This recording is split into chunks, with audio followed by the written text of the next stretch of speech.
দেখছেন সংবাদ সারাদিন। জহিতা রয়েছে আপনাদের সঙ্গে। দক্ষিণবঙ্গে বৃষ্টি বাড়ছে, এর মধ্যে বিভিন্ন জলাধার থেকে জল ছাড়তে শুরু করেছে ডিভিসি। ফলে বিভিন্ন জেলায় বন্যার আশঙ্কা রাজ্য প্রশাসনের। ডিভিসি চেয়ারম্যানের সঙ্গে বৈঠক করে কড়া বার্তা দিয়েছেন রাজ্যের মুখ্য সচিব। সেচ দপ্তরের সঙ্গে কথা বলেই জল ছাড়তে হবে, ইচ্ছামতো জল ছাড়া যাবে না, বার্তা রাজ্যের।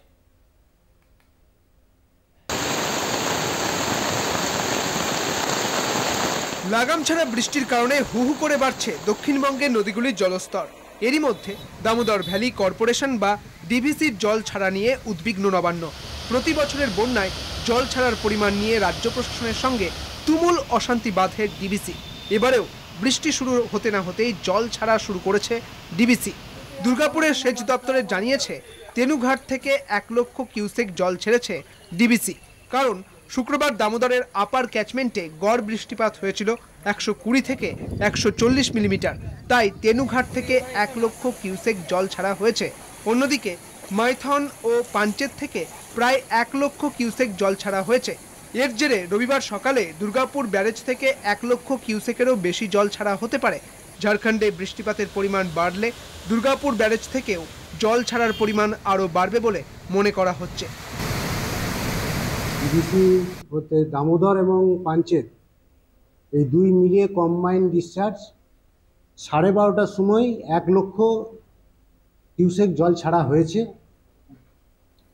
এটা হচ্ছে ডিভিসি ইস্যু করেছে।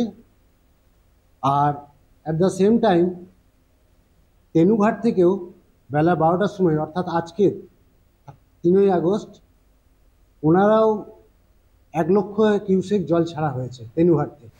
এদিকে ডিভিসির এই জল ছাড়ার পরিমাণ দেখে কড়া বার্তা জারি করেছে নবান্ন। সেচ দপ্তরের সঙ্গে কথা বলেই জল ছাড়তে হবে, ইচ্ছেমতো জল ছাড়া যাবে না। ডিভিসির চেয়ারম্যানকে বার্তা রাজ্যের মুখ্য সচিবের। নবান্নে জরুরি বৈঠক রাজ্যের মুখ্য সচিবের। বৈঠকে উপস্থিত থাকতে বলা হয় ডিভিসির চেয়ারম্যানকে। ইতিমধ্যেই ডিভিসি জল ছেড়েছে একাধিক জলাধার থেকে। তার জেরে হুগলি, বীরভূম, বর্ধমান, মেদিনীপুরের একাধিক এলাকায় বন্যা পরিস্থিতি তৈরি হয়েছে। ফলে অশনি সংকেতের আশঙ্কা করে ডিভিসিকে সতর্ক বার্তা দিয়েছে Nabanna. Damodar valley river regulatory committee জানিয়েছেন ডিভিসি ড্যাম থেকে আরো 1 লক্ষ কিউসেক জল ছাড়া হবে, যেটা পশ্চিমবঙ্গের মানুষের জন্য ঘোর বিপজ্জনক হবে বলে রাজ্য সরকারের আশঙ্কা। এই জল ছাড়ার ব্যাপারে রাজ্য সরকারের সঙ্গে কোনরূপ আলোচনা হয়নি। রাজ্য সরকার ডিভিসি কর্তৃপক্ষকে অনুরোধ করেছেন এই বিপুল পরিমাণ জল আলোচনা ব্যতি রেখে সহসা এবং একতরফা যেন ছাড়া না হয়, কিভাবে স্ট্যাগার্ড ম্যানারে এটাকে ন্যাভিগেট করা যায় সেই চেষ্টা চলছে। ডিভিসি যাই জল ছাড়ে তা আগাম সেচ দপ্তরকে জানায়। মুখ্যমন্ত্রী যদি সেটা না জানে তাহলে এটা ওনার ব্যর্থতা। দ্বিতীয় বিষয় হচ্ছে, জল ছাড়া যখন কোনো উপায় নেই তখন জল ছাড়তেই হয়। জল ছাড়লে কিছু লোকের কষ্ট হয়, এলাকা কিছু জায়গা প্লাবিত হয়, এতে কোনো সন্দেহ নেই। কিন্তু যদি জল না ছাড়ে, যদি বাঁধটাই ভেঙে যায়, তাহলে তো যে কি অবস্থা হবে তার অনুমান করবার ক্ষমতা মুখ্যমন্ত্রী বা তৃণমূল নেতাদের নেই। ডিভিসিতে জল ছাড়ার সিদ্ধান্ত যে স্তরে বসে হয় সেখানে রাজ্যের প্রতিনিধিত্ব থাকে। রাজ্যের প্রতিনিধিত্ব বিহীন জায়গা সেটা না।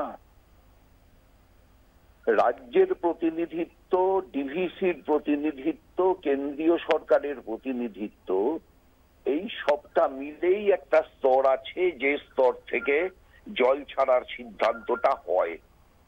এখন তাকে যদি এদের মনে হয় যে ডিভিসি বন্যা করতে চাইছে, তাহলে চাইছে।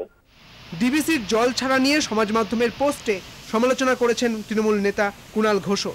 বাঁকুড়া, পুরুলিয়া, আসানসোল, বর্ধমান 4 জেলায় অতি ভারী বৃষ্টির পূর্বাভাস। ফলে এই 4 জেলাকে বৈঠকে বিশেষভাবে সতর্ক করেন মুখ্য সচিব। আলিপুরদুয়ার জেলায় লাল সতর্কতা জারি করা হয়েছে বলেও জানান মুখ্য সচিব। কলকাতা টিভি।